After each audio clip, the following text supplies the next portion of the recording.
জয় মা দুর্গা।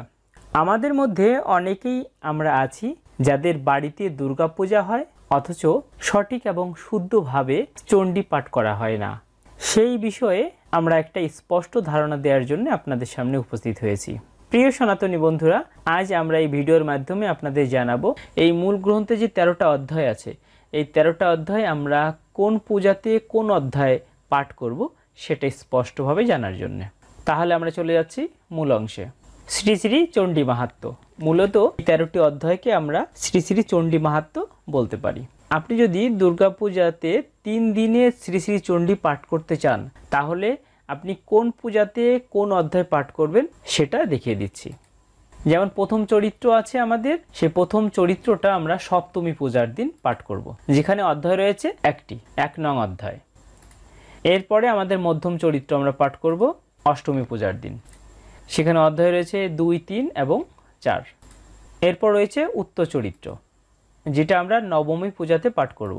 এইখানে পঞ্চম থেকে শুরু করে আর ত্রয়োদশ পর্যন্ত মোট এই 9টি অধ্যায় আমরা নবমী পূজার দিন পাঠ করে মূল চণ্ডীর যে মাহাত্ম্য অংশটুকু রয়েছে সেই মাহাত্ম্য অংশটুকু শেষ করতে পারি। মূলত চণ্ডী একবারে আসনে বসে সম্পূর্ণ করতে হয়। তবে যদি ভাগে ভাগে চণ্ডী পাঠ করতে চান তাহলে অবশ্যই শেষের দিন ব্যতীত আগে যত দিন আছে সেই দিনগুলোতে আপনি যে অধ্যায় পাঠ করছেন পাঠ শেষে একদম বিশ্রামে দেওয়ার আগে অবশ্যই কুঞ্জিকা স্তোত্র পাঠ করবেন। আর কুঞ্জিকা স্তোত্র আমরা চণ্ডী গ্রন্থের সূচি দেখে আমরা খুঁজে নিতে পারবো যে চণ্ডিকা স্তোত্র কোথায় আছে।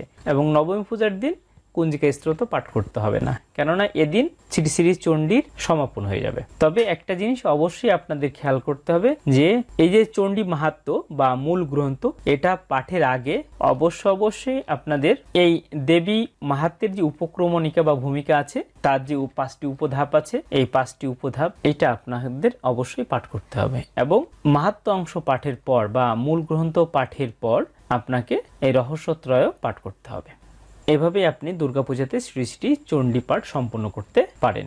আমরা 3 দিনের বেশি সময় ধরে যদি চণ্ডী পাঠ করতে চাই তারও নিয়ম রয়েছে, আমরা সেটাও দেখিয়ে দিচ্ছি। শ্রী শ্রী চণ্ডী মাহাত্ম্য। আপনি যদি দুর্গাপূজাতে 7 দিনে শ্রী শ্রী চণ্ডী পাঠ করতে চান তাহলে আপনাকে কোন তিথিতে কোন অধ্যায় পাঠ করতে হবে সেটা দেখিয়ে দিচ্ছি।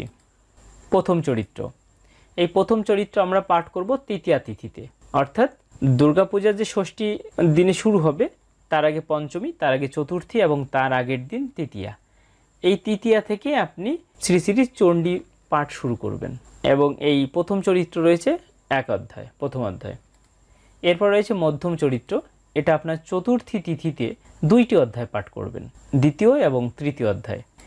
এরপর মধ্যম চরিত্র আরেকটা অধ্যায় রয়ে গেছে, সেই অধ্যায়টা আপনি পঞ্চমী তিথিতে অর্থাৎ চতুর্থ অধ্যায়টা আপনি পঞ্চমী তিথিতে পাঠ করবেন। এরপর যত চরিত্র আছে সব চরিত্রগুলোই উত্তর চরিত্র। এবার ষষ্ঠী তিথিতে আপনি পঞ্চম, ষষ্ঠ, সপ্তম এবং অষ্টম এই 4টি অধ্যায় পাঠ করবেন। এরপর মহাসপ্তমী পূজাতে আপনি নবম ও দশম অধ্যায় পাঠ করবেন। মহা অষ্টমী পূজাতে আপনি একাদশতম অধ্যায় পাঠ করবেন এবং নবমী পূজাতে আপনি দ্বাদশ এবং ত্রয়োদশ অধ্যায় পাঠের মাধ্যমে আপনি শ্রী শ্রী চণ্ডী মাহাত্ম্য বা শ্রী শ্রী চণ্ডীর মূল গ্রন্থ বা শ্রী শ্রী চণ্ডী আপনি সম্পূর্ণ করতে পারেন। তবে মনে রাখবেন যে এই নবমী পূজা ব্যতীত আর বাকি যে দিনগুলোতে আপনি চণ্ডী পাঠ করছেন প্রতিদিন আপনি পাঠ শেষে একদম বিশ্রামে দেওয়ার আগে অবশ্যই কুঞ্জিকা স্তোত্র পাঠ করবেন। এবং শেষের দিনে যে নবমী পূজার দিনে গিয়ে আর কুঞ্জিকা স্তোত্র পাঠ করতে হবে না, কেননা এদিন আপনি শ্রী শ্রী চণ্ডী পাঠ সমাপন করছেন। এবং মনে রাখবেন এই মূল গ্রন্থ অর্থাৎ শ্রী শ্রী চণ্ডী মাহাত্ম্য পাঠের আগে অবশ্যই আপনাকে তার আগে যে উপক্রমণিকা আছে, তার যে উপধাপগুলো আছে সেগুলো পাঠ করবেন। এবং এরপরে আপনি যে রহস্যত্রয় আছে তার যে 3টে উপধাপ আছে সেগুলো পাঠ করবেন। এভাবেই আপনি 7 দিনে শ্রী শ্রী চণ্ডী পাঠ সম্পূর্ণ করতে পারেন।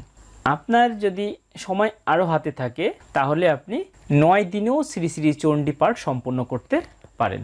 আমরা সেই নিয়মটাও দেখিয়ে দিচ্ছি। শ্রী শ্রী চণ্ডী মাহাত্ম্য। 9 দিনে শ্রী শ্রী চণ্ডী পাঠ করতে হলে আপনাকে কোন দিন কোন অধ্যায় পাঠ করতে হবে সেটা স্পষ্টভাবে আপনাদের দেখিয়ে দিচ্ছি। প্রথম চরিত্র আপনি প্রতিপদ যেদিন আছে সেই দিনে আপনি প্রথম অধ্যায়টা পাঠ করবেন এবং প্রথম অধ্যায় পাঠের আগে আপনাকে দেবী মাহাত্ম্যের উপক্রমণিকা বা ভূমিকাটা এর ভিতরে যে 5টি উপধাপ আছে এগুলো আপনাকে পাঠ করতে হবে। উপক্রমণিকার ভিতরে যে 5টি উপধাপ আছে আমি সেটা আবার বলে দিচ্ছি। শ্রী শ্রী চণ্ডীর ধ্যান, দেবী সুক্তম, অর্গলা স্তোত্রম, কিলক স্তব, দেবী কবচ, এগুলো আপনাকে পাঠ করার পর আপনি চণ্ডী মাহাত্ম্য অংশে অর্থাৎ মূল চণ্ডী গ্রন্থ আপনি পাঠ শুরু করবেন।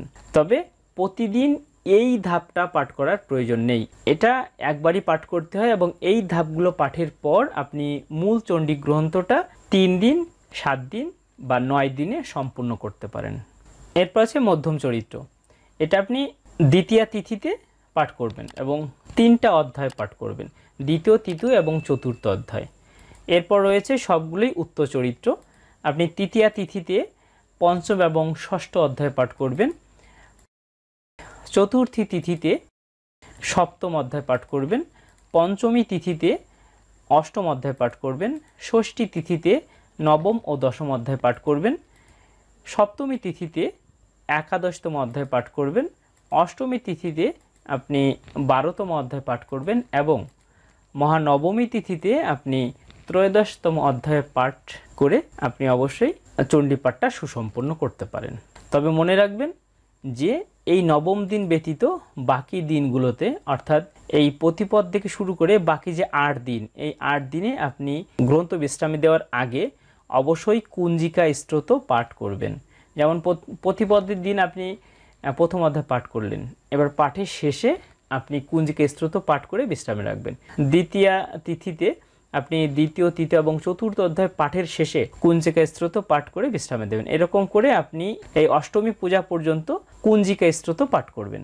নবমী পূজাতে কুঞ্জিকা স্তোত্র পাঠ করার প্রয়োজন নেই, কেননা এই দিনে শ্রী শ্রী চণ্ডী পাঠ সম্পূর্ণ হয় এবং এই মূল অংশটা বা মূল গ্রন্থ বা শ্রী শ্রী চণ্ডী মাহাত্ম্য অংশ পাঠের পর আপনাকে অবশ্যই রহস্যত্রয় যে ধাপ রয়েছে এই রহস্যত্রয়ের 3টি ধাপ আপনাকে অবশ্যই পাঠ করতে হবে। চণ্ডী পাঠের সময় অনেক ভুল ত্রুটি থেকে যায়, সেগুলো আমরা ক্ষমার মাধ্যমে সম্পূর্ণ করতে পারি। তাই জন্য আপনাকে অবশ্যই রহস্যত্রয়ের 3টি উপধাপ আছে, এই উপধাপগুলো পাঠ করতে হবে। যেমন অপরাধ ক্ষমাপণ স্তোত্রম, সপ্তশতীর রহস্যত্রয় এবং শ্রী শ্রী চণ্ডী পাঠের ফল, এটা আপনি পাঠ করার মাধ্যমে দুর্গাপূজার মাঝে আপনি 9 দিনে শ্রী শ্রী চণ্ডী পাঠটা সুসম্পন্ন করতে পারেন। আমরা আমাদের সাধ্যমতো বোঝানোর চেষ্টা করেছি, তারপরও অনেক ভুল ত্রুটি থেকে যেতে পারে। আমি করজোড়ে আপনাদের কাছে ক্ষমা প্রার্থনা করছি। কোনো ভুল ত্রুটি হলে ক্ষমা সুন্দর দৃষ্টিতে দেখবেন। সকলের সুস্বাস্থ্য এবং মঙ্গল কামনা করছি। দেবী মা আপনাদের সকলের মনের বাসনা পূর্ণ করুন এবং আপনারা দুর্গা মায়ের চরণে চোখের জলে অর্ঘ্য নিবেদন করুন। মা নিশ্চয়ই আপনাদের মনের বাসনা পূর্ণ করবেন। জয় মা দুর্গা।